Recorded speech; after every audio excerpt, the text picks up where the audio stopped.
Bike ಕಳ್ಳತನ ಮಾಡುತ್ತಿದ್ದವರ ಬಂಧನ, 8 motor bike ಜಪ್ತಿ, ಜನರಿಂದ ಪ್ರಶಂಸೆ. ಬೆಳಗಾವಿ ಜಿಲ್ಲೆ ಗೋಕಾಕ ಗ್ರಾಮೀಣ ಪೊಲೀಸ್ ಠಾಣೆಯಲ್ಲಿ ದಾಖಲಾಗಿದ್ದ ಬೈಕ್ ಕಳ್ಳತನ ಪ್ರಕರಣವನ್ನು ಭೇದಿಸುವಲ್ಲಿ ಪಿಎಸ್ಐ ಕೆಬಿ ವಾಲಿಕರ್ ನೇತೃತ್ವದ ಪೊಲೀಸ್ ತಂಡ ಯಶಸ್ವಿಯಾಗಿದ್ದು, ವಿವಿಧ ಠಾಣಾ ವ್ಯಾಪ್ತಿಗಳಲ್ಲಿ ಕಳುವಾಗಿದ್ದ 4 ಲಕ್ಷ ರೂಪಾಯಿ ಮೌಲ್ಯದ 8 ಬೈಕ್ಗಳನ್ನು ಜಪ್ತಿ ಮಾಡಿ ಪ್ರಶಂಸೆಗೆ ಪಾತ್ರವಾಗಿದೆ.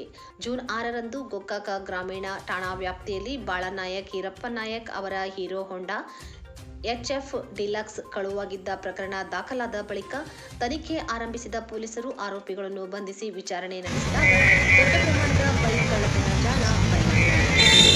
ರಸ್ತೆ, ತೋಟದ ಪಕ್ಕದ ರಸ್ತೆಯಲ್ಲಿ ಮತ್ತು ರಾತ್ರಿ ವೇಳೆ ಮನೆಗಳ ಮುಂದೆ ನಿಲ್ಲಿಸಿದ್ದ ಬೈಕ್ಗಳನ್ನು ಗುರಿಯಾಗಿಸಿಕೊಂಡಿದ್ದ ಇವರು ಆರೋಪಿಗಳ ತಂಡ ವಿವಿಧ ಠಾಣಾ ವ್ಯಾಪ್ತಿಗಳಲ್ಲಿ ನಿರಂತರವಾಗಿ ಕಳ್ಳತನ ಪತ್ತೆಗಾಗಿ ಬೆಳಗಾವಿ ಎಸ್ಪಿ ಕೆ ರಾಮರಾಜನ್ ಆದೇಶದಂತೆ ಪಿಎಸ್ಐ ಕೆಬಿ ವಾಲಿಕರ್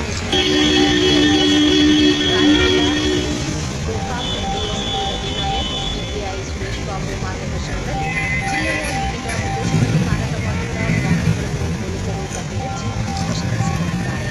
ತನಿಖೆಯಲ್ಲಿ ಮೂಡಲಗಿ ತಾಲೂಕಿನ ಹಳ್ಳೂರ ಗ್ರಾಮದ ಮುತ್ತಪ್ಪ ಉರ್ಫ್ ಮುತ್ತು, ತಂದೆ ಹನುಮಂತ ಬೆಳಗಲಿ ಮತ್ತು ರಾಯಬಾಗ್ ತಾಲೂಕಿನ ಕಪ್ಪಲಗುತ್ತಿ ಗ್ರಾಮದ ಯಮನಪ್ಪ ಯಲ್ಲಪ್ಪ ದೊಡ್ಡಮನೆ ಇವರು ಕಳುವು ಮಾರಾಟ ಮಾಡುತ್ತಿದ್ದ ಸದ್ಯ ಇಬ್ಬರಿಂದ ಜಪ್ತಿ ಮಾಡಿ ಬಂಧಿಸುವಲ್ಲಿ ಯಶಸ್ವಿಯಾಗಿದ್ದಾರೆ. ಪಿಎಸ್ಐ ಕೆಬಿ ವಾಲಿಕಾರ್ ತಂಡದಲ್ಲಿ ಗೋಕಾಕ್ ಗ್ರಾಮೀಣ ಪೊಲೀಸ್ ಠಾಣೆಯ ಸಿಬ್ಬಂದಿ ವರ್ಗ, ಜಿಲ್ಲಾ ಪೊಲೀಸ್ ವರಿಷ್ಠಾಧಿಕಾರಿ ಕೆ ರಾಮರಾಜನ್ ಅವರು ಕಾರ್ಯವನ್ನು ಶ್ಲಾಘಿಸಿದ್ದು, ಸಾರ್ವಜನಿಕರು ತಮ್ಮ ವಾಹನಗಳ ಸುರಕ್ಷತೆ ಬಗ್ಗೆ ಹೆಚ್ಚಿನ ಎಚ್ಚರಿಕೆ ವಹಿಸಬೇಕು ಎಂದು ಮನವಿ ಮಾಡಿದ್ದಾರೆ.